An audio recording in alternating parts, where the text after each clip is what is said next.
Kailangan na po natin gupitin para talaga mag-ano ng ano. Sabihin nyo lang po pag masakit ha, huwag nyo pong hilain. Pero dahan-dahanin lang naman po natin.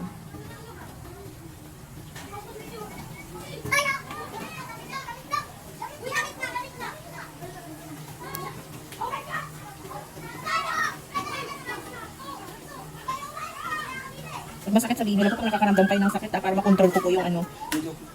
Okay lang? Sige po.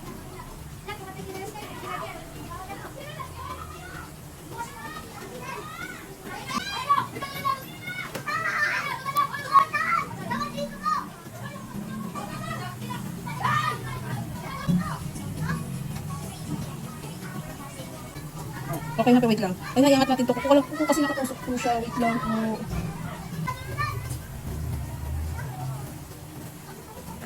Ayun. Ayun oh. Kaya sabi ko tanggalin ko lang yung kuko, tapos pagalingin na lang muna.